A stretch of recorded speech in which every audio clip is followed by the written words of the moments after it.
It's just past sunset, and your dog is staring at the fence. Not casually, not the usual glance he throws at a passing squirrel. His whole body has gone rigid, ears forward, tail low. A sound rises from somewhere deep in his throat, a sound you've heard before but never quite like this. You follow his gaze. Nothing, just shadows folding into the hedge, the wind combing through the grass. But he isn't looking at nothing. He's looking at something. And in the 2 seconds before you call his name, a question flickers through your mind that you've probably had 100 times before and never actually asked out loud. What is he trying to tell you?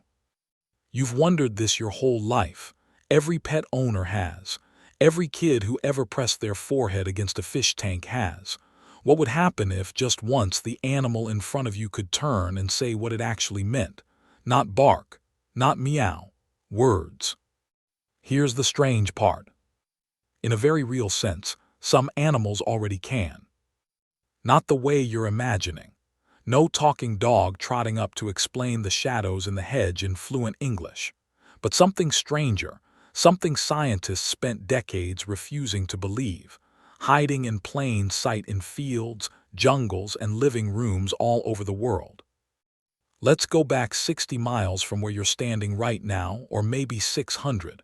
It doesn't matter because this story could be happening near you, underground, in a rodent town. In the mid-1980s, a young biologist named Savage-Rumbaugh set up recording equipment beside a colony of prairie dogs in Arizona. He wasn't looking for language. He was looking for alarm calls, the short chirps that prey animals make when danger is near. Simple stuff, he assumed. A squeak means predator. Everyone knows that. Except the squeaks weren't simple. Every time a hawk passed overhead, the prairie dogs made one sound. Every time a coyote loped by, they made another. That much made sense. Different predators, different responses. But then Savage-Rumbaugh noticed something that shouldn't have been there at all. The calls for coyotes weren't identical to each other. Coyote A got one version, Coyote B got a slightly different one. It was as if the prairie dogs weren't just saying coyote. They were saying which coyote. He had a hunch, and it was a strange one. What if the calls weren't only alarms? What if they were descriptions?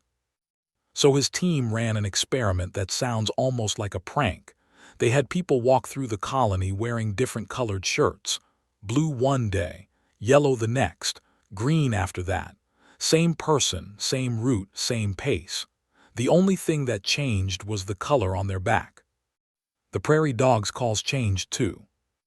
Run through a sonogram, the alarm sounds encoded the color of the shirt, the size of the intruder, even, in later studies, whether a particular human had once shown up carrying a gun. In roughly a tenth of a second, a prairie dog could apparently communicate something close to tall human, blue shirt, moving slowly, heading this way. That isn't a siren, that's a sentence. And then Savage-Rumbaugh pushed further because a skeptic could still argue the animals were just running a fixed list, one hardwired call for every threat they'd evolved alongside. So his team tried something the prairie dogs could never have seen in the wild. They sent a plane wooden cutout through the colony. Not a predator, not an animal at all, just a circle, then a triangle, then a square in 2 different sizes. The prairie dogs invented calls for them anyway. New sounds for shapes that had no evolutionary precedent, no ancestral memory to draw on. That's not a reflex. That's closer to coining a word on the spot for something you've genuinely never had to describe before, which happens to be one of the quiet hallmarks of real language. And prairie dogs are rodents, chirping to each other from burrows most people never think to look twice at. If a rodent could do this, what else had been dismissed as noise for centuries?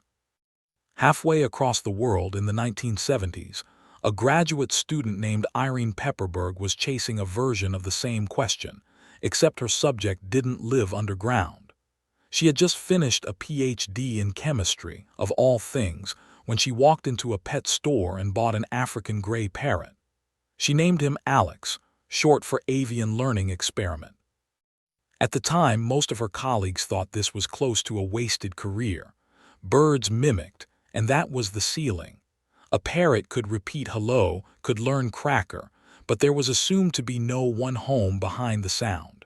Nothing that actually understood what the noise meant. Alex spent the next 30 years proving them wrong. He learned to identify objects by color, shape, and material, and not just name them but compare them. Show him a blue key and a blue cup. Ask what's different, and he'd give you the shape. Ask what's the same, and he'd give you the color. Show him two identical objects and ask what's different, and he'd say the word for none, a concept that requires understanding absence, not just presence, which is a strange and abstract thing to ask of a brain the size of a walnut. He could count, not recite numbers. Count. Shown a tray of scattered objects, he could tell you how many were there, reliably up into the single digits, sometimes higher. He understood bigger, smaller, more, and fewer. He got frustrated during long sessions and told the researchers so. He got bored and asked to go back to his cage. And on the evening of September 6, 2007, something happened that even Pepperberg, 30 years into the relationship, wasn't fully braced for. It was an ordinary night. She put Alex in his cage the way she always did. He said the words he said every single night before she left, a closing ritual worn smooth from 3 decades of repetition. Be good. See you tomorrow. I love you. She said it back, the way she always did. The next morning, Alex was gone. A sudden cardiac arrhythmia, the vet said afterward. No warning. No goodbye beyond the one he had already given, without either of them knowing it would be the last. It shouldn't land as hard as it does. He was a bird with a brain roughly the size of a walnut. But the fact that it does land hard is exactly the point. Somewhere between hello and I love you, something had happened that the ceiling of mimicry was never supposed to allow. If a parrot could close that gap, what about a species that already shared close to 98% of our DNA? In the early 1980s, at a primate research center in Georgia, a scientist named Savage-Rumbaugh was trying, and largely failing, to teach a bonobo named Matata to use a keyboard covered in symbols. Each symbol stood for a word. Point to the symbol for apple, receive an apple. Simple, in theory. Matata never really got it. Months of sessions and the lessons weren't sticking. But Matata had a son, a young bonobo named Kanzi, who tagged along to every session, who wasn't actually part of the experiment, who was just there, watching, the way a toddler watches its mother do the dishes without anyone bothering to teach it how. Nobody was teaching Kanzi anything. Then one day, while Matata was off in another room, Kanzi walked up to the keyboard and started pressing symbols on his own. Apple. Chase. He pressed apple, then chase, then grabbed a piece of fruit and bolted across the room with the loose, open-mouthed grin bonobos make when they're enjoying a game. He used that keyboard more than 100 times that same day. He hadn't been trained in any formal sense. He had absorbed language the way a human toddler does, by simply being in the room while it happened around him, unnoticed, unrewarded, entirely on his own terms. Over the following years, his vocabulary grew past 200 symbols. Researchers eventually ran a direct comparison, testing his comprehension of new, never-before-heard spoken English sentences against that of a 2-year-old human child named Alia, both of them hearing the exact same instructions for the very first time. Kanzi didn't just keep up with a human toddler. In several categories, he outperformed her. He would go on, later in life, to learn how to nap stone tools by striking rock against rock, a skill once considered a signature of the human lineage alone.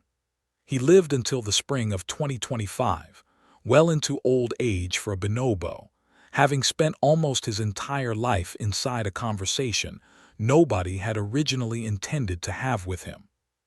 So here is where this stops being a story about prairie dogs, or a gray parrot, or a bonobo, and starts being about the question you were actually asking back at that fence. For a long time, Science operated on one quiet, mostly unspoken assumption. Language was the wall between us and everything else. Cross it, and you counted as a mind worth listening to. Stay on the other side, and you were running on instinct, incapable of anything worth translating. That wall was the twist all along. It was never a fact of nature. It was a definition, and a narrow one. Somewhere along the way, talking got defined as sounding like us. Our mouths, our grammar, our words. Every creature that couldn't manage that got quietly filed under silent and stayed there for most of scientific history. But a coyote silhouette isn't silence to a prairie dog. It's compressed information, delivered in a tenth of a second. A cage door closing isn't silence to a gray parrot. It's the cue for a ritual he'll repeat faithfully for 30 straight years. A quiet room isn't silence to a bonobo raised inside language, even when no one meant to teach him a single word of it. The animals were never quiet. We just weren't listening on their frequency. Which brings you back to your yard, to your dog rigid at the fence, throat working, eyes locked on a shadow you still can't quite make out. You used to think that growl was just a warning, loud enough to notice and nothing more, the animal equivalent of static on a line. Now you crouch down beside him. You rest a hand on his back and feel it, a low vibration moving under his fur, ongoing, textured, almost rhythmic. It doesn't sound like nothing anymore. It sounds like it has shape, like it might, if you had 30 years and the right equipment, actually be broken down into parts. You don't know exactly what he's saying. Maybe you never fully will. His world runs on scent and frequency in ways yours never has and never will. But you know now that he is saying something. And for the first time, kneeling in the grass in the last blue light of the evening,